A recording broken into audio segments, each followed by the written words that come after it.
बड़ी होती है, क्योंकि सत्संग ही शांति का मार्ग है। और ऐसी घटना मैं आपको बताता हूँ जो मेरे जीवन से जुड़ी हुई है। नारद जी ने अपने जीवन की घटना बता दी। मैं कौन हूँ? कहा आप तो देव ऋषि नारद हैं। कहा नहीं, मैं देव ऋषि नारद ऐसे ही नहीं बन गया, संतों की कृपा से बन गया, क्योंकि संतों की कृपा तो भगवंत कृपा से बड़ी होती है। तो महाराज कैसे बने? कहा मैं पूर्व जन्म में एक नौकरानी का बेटा था, एक दासी का बेटा था। अभागा इतना था, जन्म लेते ही पिता की मौत हो गई। लोगों ने कहा बड़ा भागा है, जन्म लेते ही बाप को खा गया। लेकिन महाराज मेरी माँ एक ब्राह्मण के यहाँ बर्तन मांजती थी, झाड़ू पोछा करती थी, केवल मेरे उदर के पालन के लिए, मेरे पालन पोषण के लिए। उस ब्राह्मण के यहाँ एक बार संत लोग चतुर्मास करने के लिए आए, और जब संत लोग आए तो मैं छोटा सा, मुझे कुछ पता नहीं था। कथा होती, सत्संग होता, लोग कथा सुनते, मैं पंडाल से दूर जाके खेलता रहता। क्यों? क्योंकि मैं बड़ा पापी था, और पापियों को भगवान की कथा अच्छी नहीं लगती महाराज। हाँ, जो पापी होंगे ना, उन्हें भगवान की कथा अच्छी नहीं लगती। वो यहाँ तक आ नहीं सकते, और अगर आ भी गए तो घूम फिर के चले जाएंगे, रुक नहीं सकते वो यहाँ, क्योंकि पाप रोकते हैं।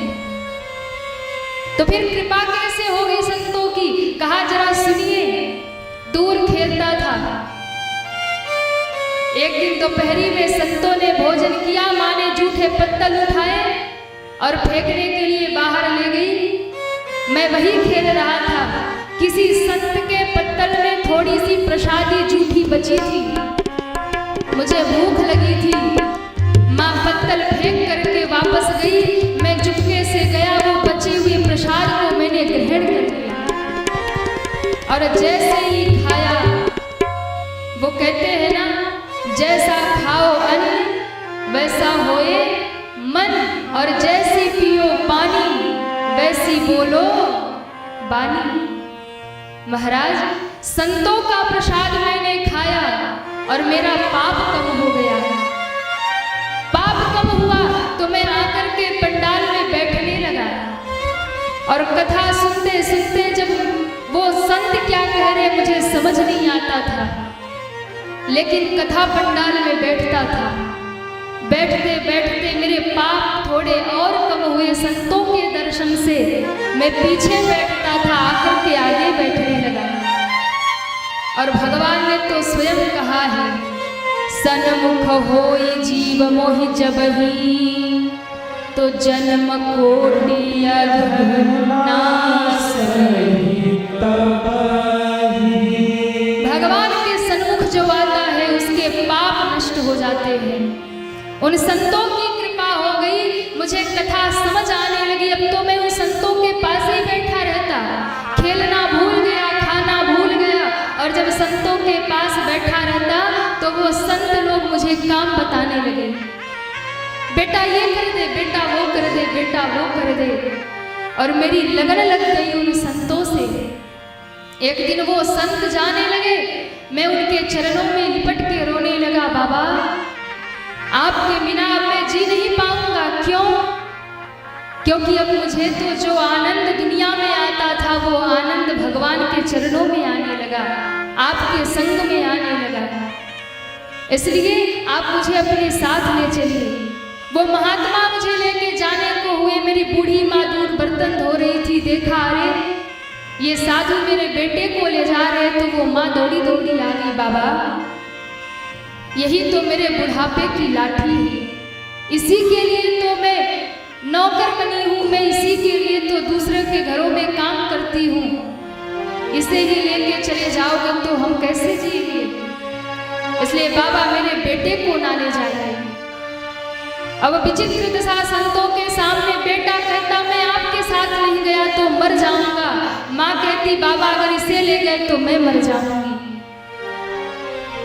संतों ने कहा बेटा अभी तेरी माँ जीवित है, माँ का दायित्व है, मैंने जो भगवान का नाम तुझे दिया उसका जाप करना, पर जब तक तुम्हारी माँ है तब तक उनके पास रहे। जब तुम्हारी माँ नहीं होगी तब तू हमारे पास आ जाना। बाबा आप कहाँ मिलेंगे? कहा मैं जंगलों में मिलूंगा। कह के साधु चले गए, पर उस बालक का मन तो अब भगवान में रम चुका था। बालक का मन कच्ची मिट्टी की तरह होता, एक बार जो रंग चढ़ गया सो जीवन भर। अब तो मन रम गया है भगवान में, तो दुनिया में कुछ अच्छा नहीं लगता। माँ को बड़ा डर लगा कि कभी रात को उठ के भाग ना जाए, इसलिए माँ उसे अपने पास सुलाती, अपने आंखों से ओझल नहीं करती। पर उस बालक को बड़ा बंधन लगे, अरे मेरी माँ के कारण मैं उन संतों के साथ नहीं जा पाया, मेरी माँ के कारण मैं भगवान का भजन नहीं कर पा रहा। इसलिए भगवान से प्रार्थना करता है कुछ ऐसा करो कि माँ का बंधन भी छूट जाए। और एक दिन मेरे भगवान ने लीला कर दी।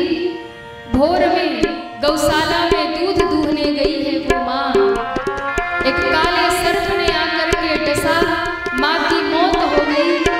गांव के लोगों ने कहा है जाकर के, महाराज उस छोटे से बालक को, बेटा तेरी माँ इस दुनिया में नहीं रही। छोटा सा बालक कहता है, महाराज मेरे आंखों से दो प्रकार के आंसू निकले, एक आंख से ठंडे आंसू और दूसरे आंख से गर्म आंसू। एक आंसू खुशी के निकले और एक आंसू दुख के निकले। खुशी के आंसू इसलिए निकले कि अब माँ ही नहीं रही तो मुझे कौन रोकेगा जंगल में जाने से, भजन करने से। दूसरा आंसू इसलिए निकला क्योंकि जन्म देने वाली माँ दोबारा नहीं मिलेगी।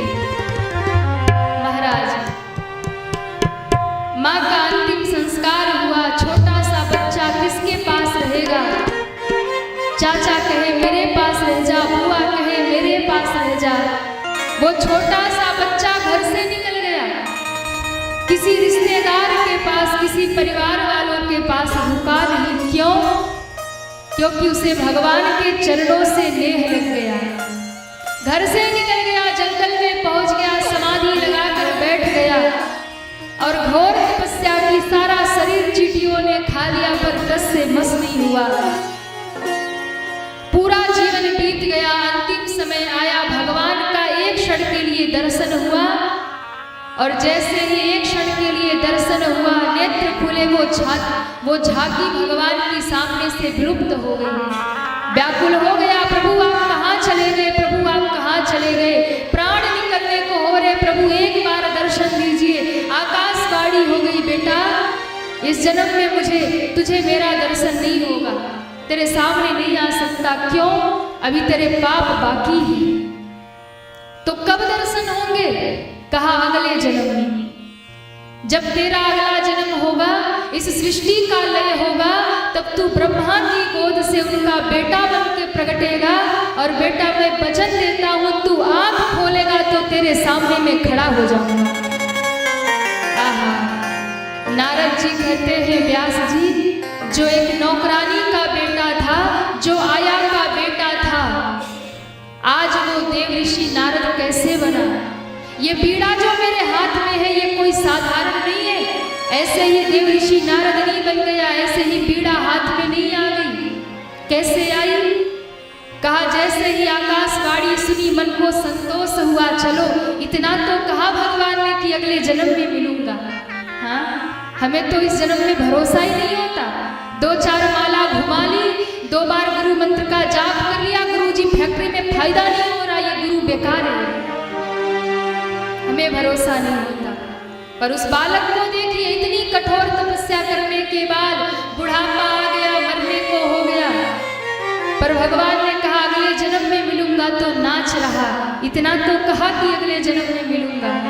आहा, सृष्टि का लय हुआ, सारी सृष्टि में जल भर गया, धरती पर विनाश हुआ और फिर ब्रह्मा का निर्माण हुआ और सृष्टि की रचना जब प्रारंभ हुई तो ब्रह्मा की गोद से वही आया का बेटा, वही नौकरानी का बेटा देव ऋषि नारद बन करके प्रकट हो गया।